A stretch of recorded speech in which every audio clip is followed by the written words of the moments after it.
What is up, you guys? We are back again. This is JD Rich coming at you with another One Piece video and discussion, man. Let's just get into it, man, because I'm late to the party on this, but we officially got the spoilers. The spoilers, that's right, for 11:59, man. And the thing is, I've also heard that there's no break after 11:59. So Oda, thank you for continuing on to bless us and bless us with the pot, with the sauce, with everything you're cooking, with everything going on. Thank you, Oda. So let's get right into it, man, because these spoilers are hot. Like, I had to add in my 2 cents. You know I had to go. So first, we learned that Wang Zi, and I got my notes here. We learned, and shout out to Pew Piece. Pew Piece is where I got the spoilers from, and Psy. Shout out to Psy. You know Psy's channel and whatnot, and Pew Piece on Twitter, known as X or whatever. I gotta get back into these apps or whatever. But hey, long journey, no journey at all. I'll take the long journey. Now, we learned that Wang Zi not only kidnapped Shaki, right? But he could have been the rat and the traitor as far as like giving out information on rocks, you know, because in the recent chapters during this flashback, you know that when Whitebeard had actually questioned, I think it might have been in 1157 or 1156, Whitebeard was questioning the occurrence of the Navy showing up every time they go to plunder or do something, man. It's like repetitive. Every time we go to do something, the Navy's just instantly right there on our trail. Who is giving out information? From Whitebeard's perspective, at least. That's how he looked at it. But we learned in 1159 from the spoilers that Wang Zi actually not only kidnapped Shaki and sent her on a ship off to God Valley, right? We learned that he actually killed Don Marlon. This man potentially killed Beige's dad or Beige's uncle, because we don't know if Don Marlon actually is the father of Beige. We know there's got to be some correlation, connection, relation. It's obvious as day that there is like a connection there. But yet, man, we still have much to figure out. We still got much to do. I gotta decline this call. I'm getting a call. I gotta put that out the way. But anyway, there's so much we have yet to learn during all of this. Now, Wang Zi, man, like this threw me off because I would have never expected it to be Wang Zi. I expected, I had my, like, you know what I'm saying? I had more of my bets placed towards Shiki, but I still wasn't even sure on who this traitor could be. But the traitor is Wang Zi. Now I'm thinking, bro, what else is Wang Zi hiding up his sleeve? Is he working for the government, working with the government, or simply looking out for his own tail by giving the government what they want to basically keep him off their trail? Let me read this text.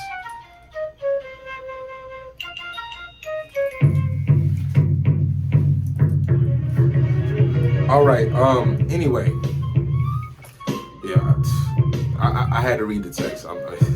Let's just keep going, man. Anyway, so we find out that actually in the cover story that Yamato returns to the Flower Capital. Now, as far as everything going on with that, I'm not sure. You know, the Yamato's adventures, I've enjoyed them for the most part, but I haven't really been invested in them until we got that Kozuki Moria reveal, you know. And even then, that was like probably the biggest shocker and the biggest moment in Yamato's flashback, you know. I wouldn't even say the moment where she caught Who's Who tormenting Pei and Alti, Page 1 and Alti, you know. So we still got more to figure out. We still got more to go along with. Now, we learned that Yamato, of course, returns to the Flower Capital, but check this out. Will there be something revealed in this next cover story when we actually get to the next spoilers? Not spoilers, but the next chapter. Will there be something actually revealed there in the Flower Capital? What is waiting for Yamato in the Flower Capital? We don't know. But as far as to my first point, Wang Zi, man, this guy is the traitor, man. I just got to know what else. Well, I suspect we're going to find out his reasons behind all this, because I think there was a bigger goal behind why he did what he did to Shaki. And then on top of that, killing Don Marlon. Like, what kind of fight? Was it a fight at all? Or was it just he one-shotted him? How did that interaction go? Because we got to find out. We have to find out. And there's so much more ahead. for us to know information-wise, and that has to be released. That Oda is just, man, like I said, man, like I said at the beginning, I found out that there's no break, even after 11:59, there's no break. So, you know, the break after that is gonna hurt us, because you know how we get, man. You know we can be greedy. Us One Piece fans, we can be greedy at times, but Oda has been satisfying the greed. But at the same time, while he satisfies our greed for more of the story, he leaves us with so much to be satisfied with until we get more of the story at the same time. But he leaves us wanting more, man. It's like we're satisfied and not satisfied at the same time, but in a good way. Because it's like we always want more, but we're so happy with what we get that we get to just run with it for just as long as we want to. Now, we learned that 38 years ago, apparently, Garling actually tried to take Shanks and Shamrock from their mom. You know, and this spoiler really, it nips some things in the bud for me as far as Garling and his parental connection to Shanks and Shamrock, which I think he has none, aside from the fact that Figurlin Shamrock is the son of Garling by the title box. But listen, son of Garling doesn't have to mean biological. Like Whitebeard, his sons were his crew. You know what I mean? This concept can be applied to where Shamrock was merely adopted by Garling, because I don't believe that Shamrock is the father. If Shamrock is the father, why would he need to forcibly take these children from their mother if he's the father? They're his kids. Yet you got people still saying Garling is the father of Shanks and Shamrock. He's not. He's not their father at all, man. I don't, that's my perspective and prediction. I don't believe that Garling is the father of these boys. He can't be. That's just my prediction. Just what I'm saying, man. Because why would you go through this much trouble? Because I'm going to reveal that later on. I'm going to come back to that, but I'm just going to say, with everything we're finding out right now, with this man trying to take Shanks and Shamrock, if they were his kids, why couldn't he just have them? And on top of that, if they were his kids, why would the mother be allowed to just freely, think about the type of guy Garling is. Why would the mother of his kids be allowed to just freely roam amongst the citizens of whatever, of God Valley and all that? Because that's where Shanks is from. And that's where Blackbeard is from, that we later find out as well. But referring to Garling, wouldn't Garling have his woman like locked away in a tower or up inside some big fancy tower and his kids there on his supervision at all times, meaning that he has guards outside the room protecting them, guarding them, be like, yo, y'all are a representation of me. We are nobles, and whether you like it or not, you're gonna be my noble wife, and my kids are gonna be some damn noble kids. You know what I mean?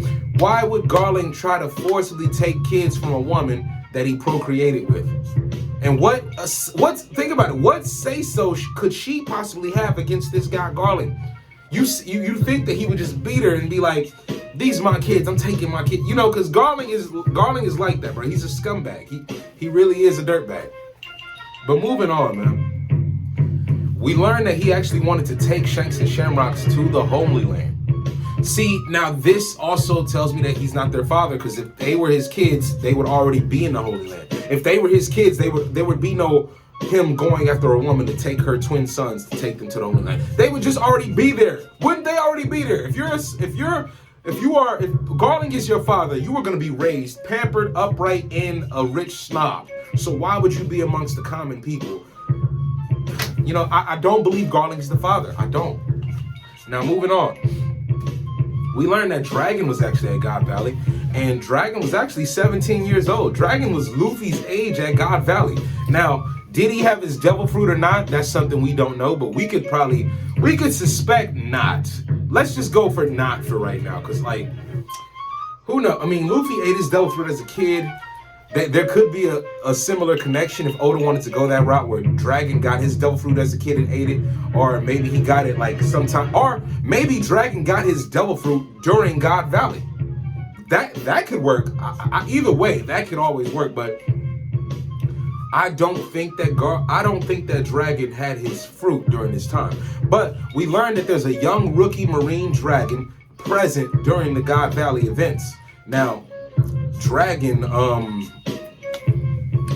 let me see. Dragon, what he was doing at this time, we don't know. He could have been on assignment, you know what I'm saying? Like, as far as like Garp's orders, Garp passed down some orders to Dragon, or Garp passed down some orders that Dragon was supposed to receive from other commanders in the Navy that Garp may have recommended Dragon for. Who knows how that day? Because what I want to know is, how was that dynamic as a father and son, both in the Marine faction? How did that work? Was Dragon a part of Garp's group, or did Dragon just want to venture off on his own Marine group? And I assume Garp was supported either way because his son is a Marine, right? But yeah, a rookie Marine Dragon, man. Just picture it. And I bet he could fight too. Even if Dragon didn't have a devil fruit around this time, I bet Dragon had some scrapping and had some skills. You know what I'm saying? You're raised by Garp. You gotta learn how to fight. And we know that Dragon has Conqueror's Haki. Garp has Conqueror's Haki. Luffy has Conqueror's Haki. Hereditary passed down through the bloodline. So I could imagine Dragon actually having some moves on him.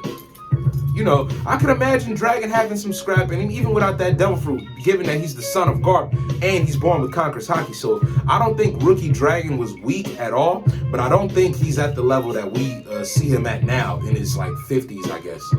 But yeah, like Dragon is in his 50s. Take away 38 from his specific age, you get 17. Because whatever, I think Dragon is like 55 or something like that. He's in his 50s, but I know that Dragon was 17 during this time. So, man, 17 or 19, either way, man, 38 years ago from whatever Dragon's age is, he wouldn't even be, he'd be approaching his 20s, approaching. So we learned that Dragon is here, his present. What he was doing here, we don't know. We still don't know. Now, Jenny, Kuma, we learned that Jenny, Kuma, and Ivankov are actually on their way to God Valley as well. They're being transported in slave ships, you know? So you get a young Jenny, young Kuma, young Ivankov, all together, more than likely talking about their dreams and aspirations, and also talking about their method of surviving as well on their horrendous trip, because they're literally being sent to a slaughter. They're slaves, but they're being sent to a slaughter with this rabbit hunting contest that these rich celestial punks are throwing in the honor of just celebrating their privilege, you know? So we also learned that apparently a young Big News Morgans is actually here. I don't know if he's here on God Valley, but we learned that he's somewhere, either if he's not on the slave ship with Jenny and them, not as a slave, but just Big News Morgans is around. He's around and he's present, and he's actually leaking out information, sending it back to God Valley. Not God Valley, sending it back to Hachinosu. Morgans is an instigator, man. I love Morgan. I do love Morgans, because without him, there's so much information we would not have, neither the world wouldn't have without Morgans, but he can be a big ass instigator sometimes, man. But hey, it's Big News Morgans. Big news, big news. So I'm kind of glad that he's actually instigating this quarrel between God Valley and the Pirates of Hachinosu with rocks and everything. So this is much needed. This is actually very much needed. So Morgans is necessary. He's very necessary. And him leaking out this information, it serves them punk nobles right for poking the beehive of Hachinosu and taking our Shaki. They took our Shaki. But even though Wang Zi took her, but he's a part of it. Wang Zi and them nobles, they're in cahoots. Wang Zi, the nobles, the Celestials, the government, whoever Wang Zi is reporting to, they're all in cahoots. And they took Shaki. And I'm glad that Morgans is telling Rocks and them about it by sending information back there. I'm glad Morgans is doing this. Even though Morgans can get on my nerves sometimes, because he can manipulate certain stories to the public, like Mihawk and Shanks being like, I'm pretty sure, side note, I'm pretty sure that Morgans manipulated the public into believing that Shanks possibly lost his arm to Mihawk during one of their duels, hence why they don't duel anymore. But really, we know Shanks sacrificed for Luffy and whatnot. But that's another video for another day. Let's just keep going, man. So, we learned that Rox's real name, man, is actually, well, not even that. I'll get to that part. Zebek and Harold, right? They run into each other again. They cross paths again. Apparently on their respective ways to God Valley or whatever they were going.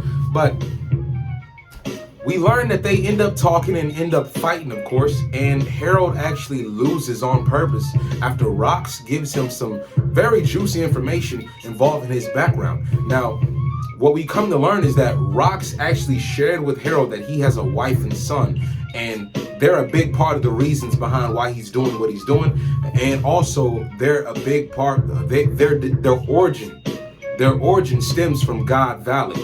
We learned that Blackbeard is actually born on God Valley. Shanks is born on God Valley, but we're talking about Rocks right now. So Rocks has a wife and kid on God Valley. That's where his family is from that we learned. His family lineage as far as his ancestry goes. So what I want to know is Rocks D. Zebic a Buccaneer? And what is the race of the woman that he had Blackbeard with? Where is she from? Is she from God Valley as well? So wouldn't it be something if Shanks and Blackbeard's mothers are not only both from God Valley, right? But they both birthed their children on there as well, man. That's something amazing. I think that's really amazing, truly. Because Blackbeard and Shanks have more in common than what they know. Aside from their different ideals as pirates, but as far as their background of origin, they're flip coins. They tie in so well together. But moving on, man, we learned that Rocks, his real name is actually Davy. I got my notes. His real name is actually Davy D. Jones. He's a descendant of the Davy clan, which is supposed to be shrouded in secrecy. It's like a secret clan or whatever of God Valley. So the lineage with the Davies, the Davy lineage, man, like Davy back fights, Davy D. Zebic, Davy D. Jones. So this man is like a great ancient grandson of Davy Jones. Davy D. Jones. That, like, think about that. That actually goes together quite well. Davy D. Jones. And then you got Davy D. Zebic. Davy D. Zebic, man. And the thing is, there's a whole Davy clan. Like, this gets me so excited for the Ancient Kingdom, because we know that Luffy's clan, you know what I'm saying, the Monkey clan comes from the Ancient Kingdom of D's. The Nefertari clan comes from the Ancient Kingdom of D's. Now, even though Blackbeard goes by Marshall D. Teach, we know that Blackbeard hails from the ancient clan of the Davies. His father was Davy D. Zebic. Now, like, think about that. The Davy clan, the Monkey clan, the Nefertari clan, all these, that's just three. Oh, the Trafalgar clan. Because Trafalgar D. Water Law, Trafalgar Water D. Law, whatever you say, we know that he's a D clan as well. So let's just say the Davy clan, the Monkey clan, the Nefertari clan, and the Trafalgar clan. That's 4 different clans of descendants from the Ancient Kingdom. So, man, we need Ancient Kingdom flashbacks, but I know we're going to get that farther down the line. We got to see what's going on with the Ancient Kingdom and how many respective family names were a part of the Ancient Kingdom of D's, with all these, that's just 4 different clans that I've named. So who knows what other family names of significance that may have been associated with the D clans that may be a part of the Ancient Kingdom and everything that went down with that. Because the Ancient Kingdom and the erasure of it, like the eradication of the Ancient Kingdom in Void Century, that had to be an extermination of the D's and the D clans.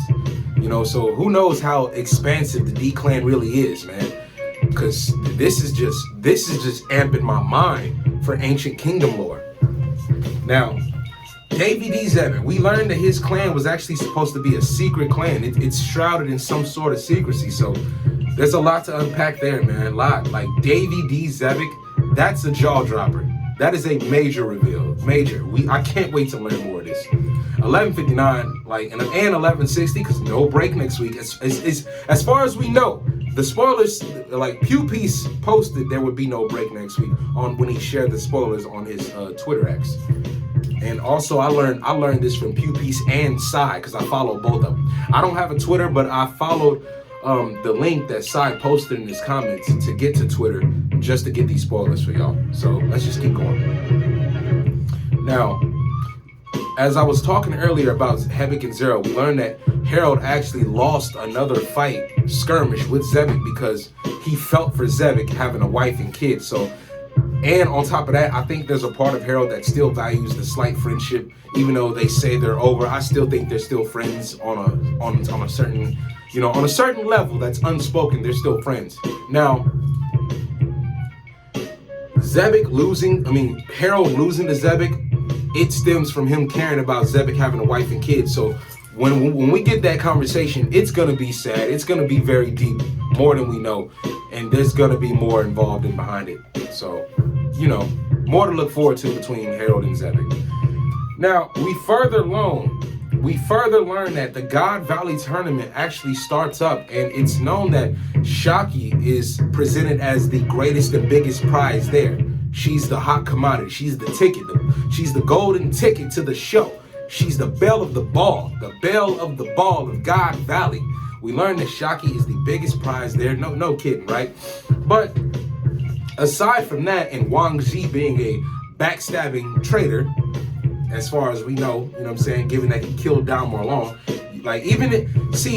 even though that this crew wasn't exactly loyal to one another, they were still a crew.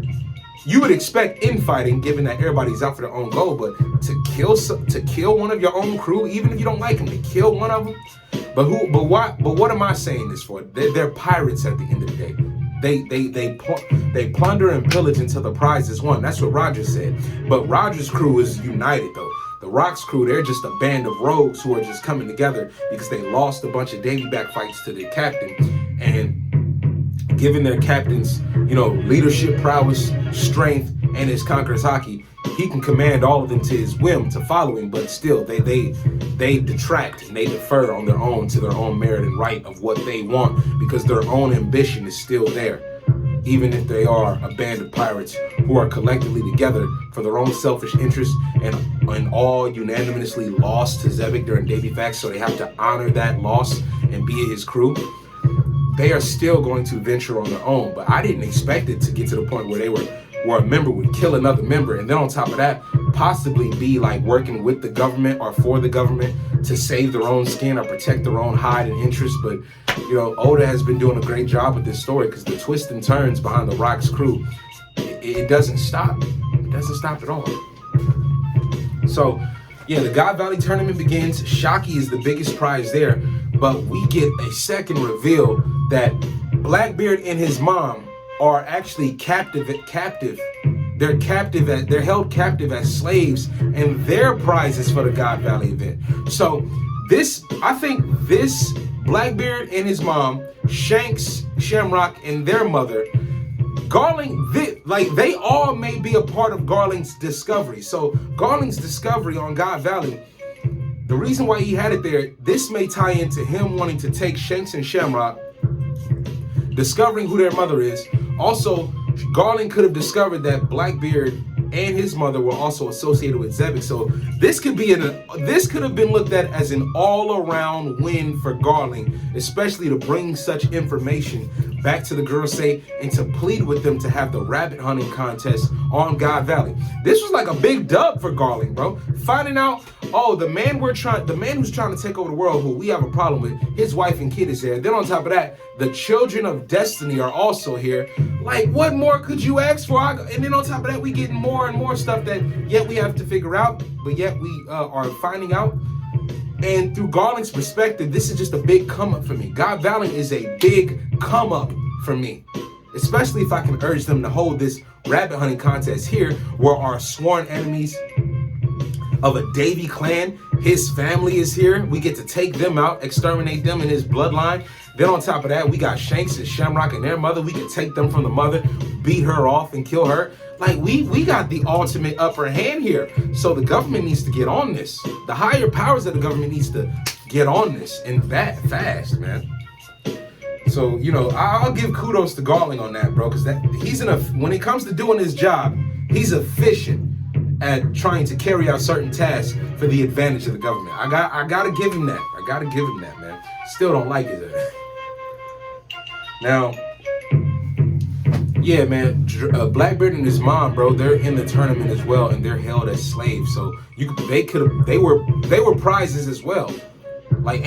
That's just crazy to me, man. And then on top of that, so Blackbeard and Shanks could have been prizes at this event, but Later on, moving on, we later on find out that Dragon makes a discovery. He discovers a on the brink of death mother, the mother of Shanks and Shamrock. Dragon discovers this woman damn near beaten to death, but she pleads to Dragon to save her children. Dragon saved Shanks and Shamrock. He discovered them as a baby by discovering their wounded mother and wanted to help her. So we don't know what Dragon does, but we know for a fact now from this spoiler, Dragon saved Shanks and Shamrock. However, Shamrock would still end up in the clutches of Garling and whatnot, man. How did he end up in Garling's custody? We don't know. Something may have went wrong at God Valley during everything that went down. So there's a bunch of things to tie in. But Dragon saving Shanks and Shamrock, this has me thinking. You know, Dragon saved Luffy and gave him a straw hat because he saw him as the future of not only his generation, but the future of the world. He's going to usher in the era of the world that is much needed, especially given who Luffy is and who the will that Luffy carries. But Shanks saving Dragon's son, and then like Luffy's father, we now discover saving Shanks and his brother. It adds more depth to why Shanks is so connected with Luffy. Luffy's dad saved Shanks. Shanks saves Luffy in the future. But Shanks didn't save Luffy out of obligation of owing him for his father saving him. He saved Luffy because he sees Luffy as the future Pirate King and the future of pirates and the world in general. Luffy is the key to ushering in the great new dawn that the world needs. So, man, like, this has been a beautiful, these spoilers have been beautiful. But Dragon, what did Dragon do, and how did he save Shanks? And how did, Shanks was discovered aboard the Saber of Zebek. Did Dragon put him there? Or did Dragon put him somewhere else, and he was just discovered by one of the Rock's pirates, or Zebek himself? But then again, why would Zebek take Shanks when he already has unless Zebek was trying to take some sort of leverage against the government, which could happen. But also, Zebek's purpose of going to God Valley wasn't just to save Shaki. Shaki just happened to be there. But Zebek was also going to save his wife and kid. He was going to go check on his family. Because with that rabbit hunting contest there, oh man, imagine how angry Zebek would be if he found out that his wife and his son were held as captive and slave prizes to be won during this rabbit hunting event. I bet Zebek's hockey, I know Zebek went crazy with his hockey going to go save his family. But yeah, that's about it, man. These spoilers have been amazing, man. I hope you all enjoy them. I hope they satisfy you, because they satisfy me. I cannot wait to read. I cannot wait to continue on. We're getting so much, man. We're getting so much, and I love it. And there's no break next week. Allegedly, I don't know, but I read it from Pew Piece on Twitter, on X. You know, X. But I read it from Pew Piece on Twitter that there's no break next week. So, you know, we got so much in store for us. 11:59 and 11:60. This is the greatest flashback of all flashback. And the thing is,